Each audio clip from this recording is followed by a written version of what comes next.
皆さんこんにちは、アドブローです。今回はスペックが似ている2本のラケットの比較解説をやっていきたいと思います。今回ピックアップしたのはこちらの2本です。ダンロップの SX300 ツアーとイーゾンの98ですね。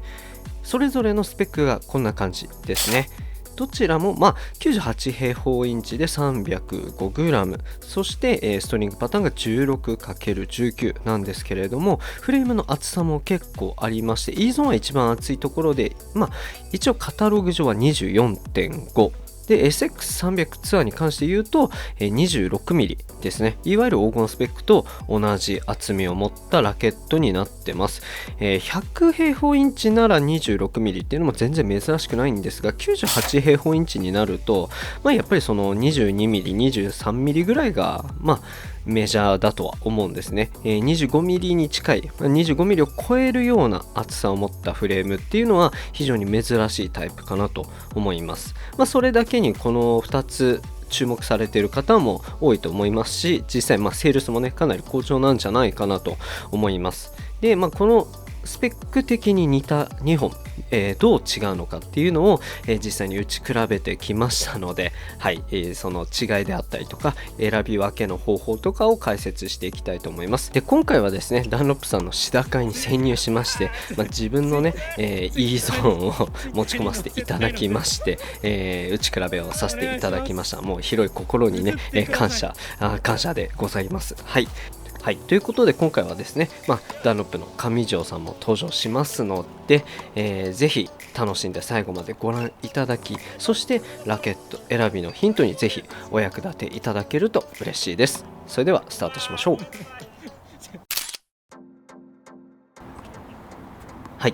ではですね、まずイーゾン98を打っているところから解説していきたいなと思います。多少ねカスタムしてるんですけれども、ストリングは G ツアー1を貼ったものを打っております。で、相手はダンロップの上条さんですね。前のインプレ動画でも解説してるんですけれども、正直結構ハードなラケットかなと思います。そのラケット自体が勝手に飛ばしてくれる感じっていうのはそんなになくてですね、25mm 近い厚さがあるんですけれども、ちょっとそこのごまかしっていうのは効かないラケットかなと思います。ただその代わり厚く捉えてしっかり直線的で速いボールを打ち込んでいくっていうのはすごくやりやすいラケットかなと思うので、もうバチコンウィナーをね取っていくような人にはすごく気持ちいいラケットなんじゃないかなと思います。ただ弾道自体は結構上がりにくいので、例えばその高い弾道で、そこからボールを落として、コートに収めるみたいなショットを安定して打ち続けるのは難しいかなと思いますし、あとはその相手に攻め込まれた時になんとか持ち上げて、深くに返していくっていうのにもあんまり向いてないのかなっていうふうには思います。なのでこすったりするのもねダメですね。しっかりもう熱い当たりで前にしっかり力を伝えていくっていうのが必要なラケットだと思います。でこのラケットがねそのアドブロっていう個人に合ってるのかって聞かれると微妙かなとは思いますね。せめて 98L とかにしてカスタムした方が良かったかなっていうようなイメージはあります。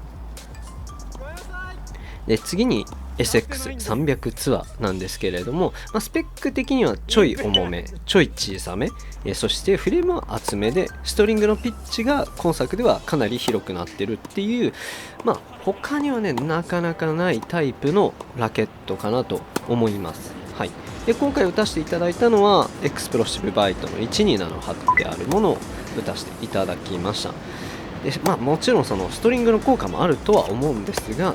イーゾン98よりももう明らかにその引っ掛けてスピンがかけられるなっていう印象はありました。で、フレームのしなりとかたわみっていうのはあんまり感じなくて、パワーロスする感じっていうのが非常に少ない感じがしました。かっちりしたフレームだなっていう印象でしたね。で、弾道自体は上げられるんですけれども、フレームの特性としては得意な弾道としては中くらいかなと思います。そんなにめちゃくちゃ高い弾道っていうわけじゃないと思いますね。はい。なので回転かけつつある程度スピードも出して高さもある程度出してっていう低くはないんだけどある程度高さも抑えた打ち方の方がラケットの良さが出やすいんじゃないかなとは思います。で今回打たせていただいたのがエクスプロッシブバイトだったんですけれども、これだと僕の場合はエネルギーが回転に変換されすぎてしまう、回転でエネルギーを食われてしまうような感じがあって、特に弾道を高く出そうとすると、かなりね失速してしまって、特に背の高い相手とかパワーのある男性とかには内頃のボールになっちゃうのかなっていう気がしました。なので回転かけつつやっぱり弾道はある程度抑えて打つぐらいのイメージの方がいいのかなというふうに思いました。で、E ゾーンとは味付けは違うんですけれども、重さが305g で、結構なんて言うんでしょうね、振り出しに力がいるような感じもありますし、スピンがかかる分やっぱ振ってなんぼなところはあるので、使うにあたってのフィジカル的な要求されるレベルとかっていうのは意外とこっちも高いのかなと思います。決して楽ちんなラケットでは当然ないかなと思いますね。はい。で、さっきも言ったんですけど、スピン系のラケットは特にスイング速くしてなんぼなところもあると思うので、SX300 の無印ですね、ツアーじゃない方に比べると反発力が若干抑えめなので、より強く振ってなんぼっていうのが強調されているラケットかなと思います。はい。でそれぞれ、打ってみて、じゃあどう選び分けるの、どう違うのっていうところなんですけれども、スペックも近いですし、どちらも割とね、ハードだよねっていうところでは、共通しているかなと思うんですけれども、やっぱりね打ちやすいショットとか弾道っていうところには大きな違いがありました。はい。でフレームの、しなり感だったりとかボールの乗っかる感じっていうのを欲しい人に関して言うと、E ゾーン98かなと思います。でなおかつ弾道に関して言うと、低めでスピードのある直線的なボールでウィナーをね奪い取りたいっていう人は E ゾーン98がいいのかなと思います。ただやっぱり体力とか筋力に自信がある人の方が良さは感じやすいかなと思います。はい。で一方でもっとカチッとしたフィーリングが欲しいし、弾道もそんなに低くない、スピン系のボールである程度相手を追い込んでいって、要所で打ち込みたいとか、安定したラリーをしたいよねっていう人であれば、やっぱり SX300 ツアーの方がいいんじゃないかなと思います。はい。そういう感じで組み立て方の違いであったりとか、打球感の違いであったりとかっていうところでこの2本は選び分けることができるんだなというふうに感じました。で一応SX シリーズも E ゾーンシリーズもですね、両方100平方インチのモデルっていうのが用意されていて、低弾道でスピードっていうところをもっと楽にね実現したいなら E ゾーン100でいいかなって思いますし、もっと高い弾道でもっと回転をいっぱいかけて、相手のコートで弾むようなボールを打ちたいっていう人であったら、SX300 でいいのかなっていう気がします。なので100も含めて考えると、体力的に305g のフレームをブンブン振れるのかどうか、300g と変わらないスイングスピードで振れるのかどうかっていうところであったりとか、スイングスピードがそんなに速くない人でも、重みによるスイングワークというか、